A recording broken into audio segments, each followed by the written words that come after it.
Hello दोस्तों, कैसे हैं आप सभी। मैं सूरज यादव आपके अपने ही YouTube channel Study Mega Point में आप लोगों का बहुत बहुत स्वागत करता हूं। जैसा कि दोस्तों आप लोगों को पता होगा कि आज का जो सेशन होने वाला है वेरी वेरी इंपॉर्टेंट होने वाला है और यह टॉपिक आपके एग्जाम में अनलिमिटेड बार आया हुआ है। ठीक है, तो इसको बहुत ही ध्यान से देखेंगे भाई, वेरी इंपॉर्टेंट है, आपके एग्जाम में आने वाला है। ठीक है, आपका एग्ज़ाम जनवरी में होने वाला है, हमें जैसा कि पता चला है भाई जनवरी में हो सकता है आप लोगों का एग्ज़ाम। फर्स्ट या सेकंड वीक में आप लोगों का स्टार्ट होगा, टाइम टेबल आप लोगों का दिसंबर में आ जाएगा भाई। आप लोग बहुत ही अच्छे से तैयारी करिए, क्योंकि मैं आप लोगों को यहाँ से जो भी चीज़ें हो सकेंगी मैं आप लोगों को सारी चीज़ें प्रोवाइड करा दूंगा। ठीक है, जैसा कि आप लोगों ने अभी तक एसजीपी के मैराथन क्लास को नहीं देखा है भाई, 2 लेक्चर्स हैं, वो मैराथन क्लास है भाई, उसको आप लोग जरूर देख लीजिएगा। ठीक है, उसको आप लोग जरूर देख लीजिएगा, एक दो बार देखेंगे आप लोगों को पूरे माइंड में फिक्स हो जाएगा। ठीक है, तो आशा करता हूँ कि ये सारी चीज़ें आप लोग जो बोलता हूँ करते होंगे, और इसी के हिसाब से मैं बोलता हूँ भाई कि आप लोग अगर करते होंगे तभी तो आप लोगों को बेनिफिट मिलेगा। ठीक है, तो आज के टॉपिक को हम बहुत ही अच्छे से डिस्कस करेंगे, क्योंकि बहुत ही इंपॉर्टेंट है, अनलिमिटेड बार आया हुआ है। ठीक है, टार्क स्लिप कर्व आप लोगों से अनलिमिटेड बार पूछा गया है, तो इसको आप लोगों को भूलना नहीं है भाई, वेरी इंपॉर्टेंट, यहाँ पे मैंने भी लिख दिया है। ठीक, चलिए अब जानते हैं हम इसमें होता क्या है। जैसा कि आप लोग इसमें टार्क स्लिप कर्व में क्या कहेंगे, तो यह हमारा जो टार्क का फार्मूला होता है उसको पहले लिख लीजिए, यानी रनिंग कंडीशन के लिए। ठीक है,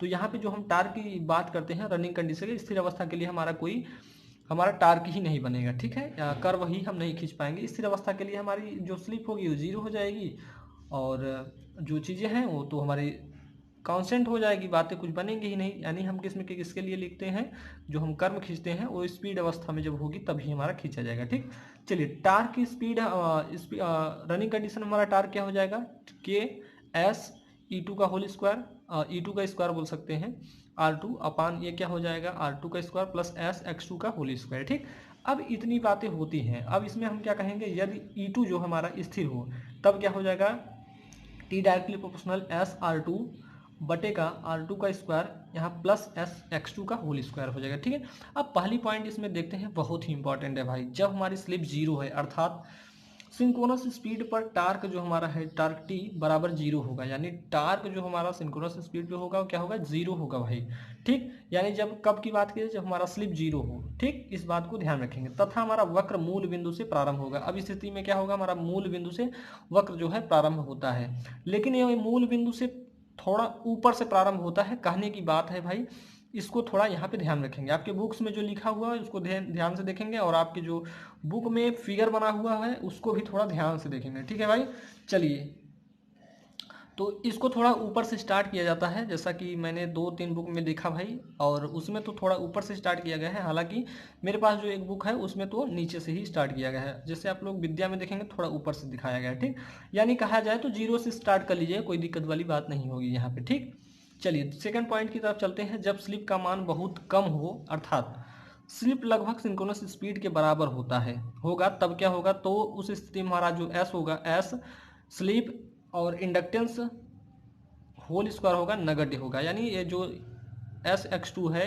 यानी इसका स्क्वायर जो है वो नगण्य होगा। ठीक, अब इस स्थिति में यानी इसका न के बराबर हो जाएगा, यानी टार्क हमारा directly proportional S X two upon R two का होल स्क्वायर हो जाएगा। यानी जब हमारी स्लिप वैल्यू नगण्य हो गई, यानी इस यहाँ पे हम प्लस लिख के इसको लिखते हैं, यानी नगण्य हो गया तो इसको खत्म कर दिए, यानी इसको काट देंगे, तो यानी टी डायरेक्टली प्रोपोर्शनल क्या हो जाएगा, यहाँ पे एस अपान आर टू, यानी आर टू जब हमारा स्थिर होगा तब क्या होगा, जो हमारा टार्क होगा डायरेक्टली प्रोपोर्शनल किसके होगा, स्लिप के होगा। इस बात को आप लोग समझते होंगे। ठीक, अब इससे क्या स्पष्ट होता है, इससे स्पष्ट होता है कि कम स्लिप पर टार्क स्लिप कर्व एक ही सरल रेखा में होगा, यानी इस स्थिति में हमारा जो टार्क स्लिप कर्व होगा वो सरल रेखा में होगा। ठीक है भाई, चलिए अब थर्ड पॉइंट पे चलते हैं। थर्ड पॉइंट भी वेरी वेरी इंपॉर्टेंट है। यहाँ से क्या निकल के आता है, यहाँ से निकल के ये आता है हमारी, जब हमारी मैक्सिमम कंडीशन की बात की जाएगी तब, यानी स्लिप का मान जैसे जैसे बढ़ता जाता है बल आघूर्ण भी बढ़ता जाता है, यानी हमारा स्लिप बढ़ाएंगे तो हमारा क्या हो जाएगा, बल आघूर्ण यानी टार्क भी बढ़ता जाएगा। ये बल आघूर्ण अधिकतम तब होगा जब हमारा X R two equal to S X two, यानी मैक्सिमम कंडीशन की बात जब मैंने किया था तो वहाँ पे ये सारी चीज़ें मैंने डिस्कस की थी। ठीक है भाई, तो यहाँ पे हम एस की वैल्यू निकाल लेंगे, तो एस की वैल्यू कैसे निकालेंगे, R two upon X two करके। ठीक है, R two upon X two करके हम यहाँ से निकाल सकते हैं। ठीक, अब चलिए आगे चलते हैं। आगे हमारा फोर्थ पॉइंट क्या कहता है, फोर्थ पॉइंट कहता है यदि रोटर की स्पीड कम होती है तो आर टू का मान Sx2 की अपेक्षा नगण्य होता है। ठीक है, यानी नगण्य होगा तो T डायरेक्टली प्रोपोर्शनल किसके हो जाएगा, 1/s के हो जाएगा।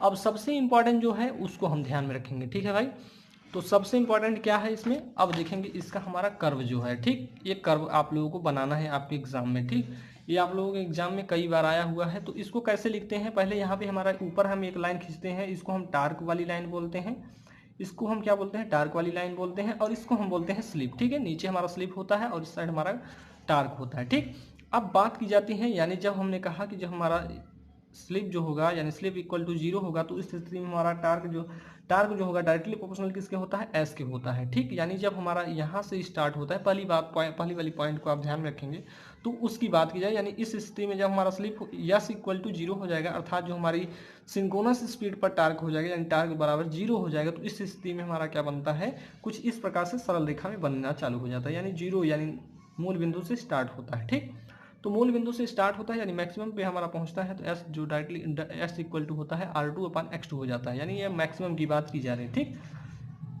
तो हमारा मैक्सिमम पे क्या हो जाता है, मैक्सिमम में हमारा s इक्वल टू R2/x2 हो जाता है। ये हमारे कर्व की बात की जा रही है। अब यहाँ से हम जैसे कि नीचे देखते हैं, जब हमारा ये टार्क नीचे आता है तो ये हमारा t डायरेक्टली प्रोपोर्शनल टू क्या हो जाता है, 1/s यानी स्लिप के हो जाता है। ठीक, यानी जैसे जैसे हमारा स्लिप घटता जाएगा वैसे वैसे हमारा टार्क की वैल्यू बढ़ती जाएगी, यही बात की गई है। ठीक, चलिए आगे चलते हैं भाई। आगे क्या है, यहाँ इस वाली कंडीशन को हमने मैक्सिमम कंडीशन बोला है, और ये जो हमारा लाइन दिखाया गया है मैक्सिमम कंडीशन को दिखाने के लिए बताया गया है, यानी यहाँ पे हमारा कुछ जो हमारा कर्व खींचा जा रहा था ये हमारी मैक्सिमम कंडीशन होगी। ठीक है भाई, तो इसमें आप लोगों को ध्यान रखना होगा। और ये जो हमारी लाइन आती है, जो हमारा टी डायरेक्टली प्रोपोर्शनल 1/s होता है, ये वाली लाइन जो होती है इस वाली यानी स्लिप में टच नहीं करते, यानी स्लिप की वैल्यू 1 हो जाएगी हमारी, और जो हमारी स्पीड होगी वो क्या हो जाएगी, 0 हो जाएगी। ठीक, तो ये रहा भाई आप लोगों का क्या टार्क स्लिप कर्व था भाई, बहुत ही इंपॉर्टेंट है, आप लोगों के एग्जाम में कई बार आया हुआ है। चलिए मैं आप लोगों को दिखा भी देता हूँ।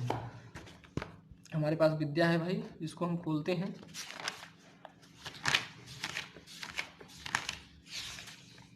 चलिए देख लीजिए आप लोग, यहाँ पे आप लोगों को कुछ दिखाया गया है। ठीक है, देख लीजिए आप लोग 2004, 2011, 2014, 2015, 2016 ये सारे अभी मतलब ये तो पुरानी है भाई, ज़्यादा पुरानी नहीं है, बहुत ही कह सकते हैं पुरानी है। ठीक, यहाँ पे ये कई बार आप लोगों के एग्जाम में पूछा, जो मैंने बोल रहा था भाई वो यहाँ से बोल रहा था कि जो यहाँ पे देखेंगे तो यहाँ से मूल बिंदु से स्टार्ट नहीं हुआ है, थोड़ा ऊपर से स्टार्ट हुआ है। ठीक है, तो इस बात को आप लोग थोड़ा ध्यान में रखेंगे। ठीक, चलिए अब आगे चले भाई, आगे चलते हैं। और आगे आप लोगों का है विद्या आप लोगों को रखे होंगे भाई, उसमें से आप लोग क्वेश्चंस को देखा करिए, थ्योरी मैं आप लोगों को पूरी बहुत ही सिंपल भाषा में बता दूंगा। ठीक, तो आज के सेशन में आप लोगों ने क्या जाना भाई, टार्क स्लिप कर्व को जाना होगा, और आशा करता हूं कि आप लोग टार्क स्लिप कर्व को समझा होगा। ठीक है, तो इसमें 4 स्थितियों को दिखाना होता है। 4 स्थितियां कौन होती है, पहली हमारी स्थिति होती है जब हमारा स्लिप 0 होगा, उस स्थिति में क्या होगा, और जब हमारा स्लिप यानी जो सिंक्रोनस जो हमारा स्लिप होगा वो नगण्य होगा, यानी Sx2 होल स्क्वायर जो होता है वो नगण्य होगा, तो उस स्थिति में टार्क जो डायरेक्टली प्रोपोर्शनल होता है स्लिप के होता है। ठीक है,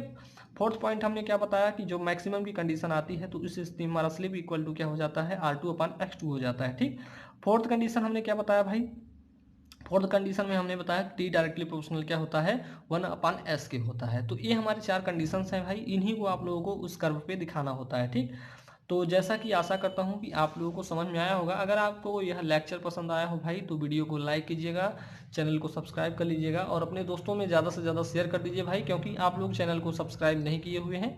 काफ़ी स्टूडेंट 55% स्टूडेंट ऐसे हैं जो कि चैनल को सब्सक्राइब नहीं किए हुए हैं।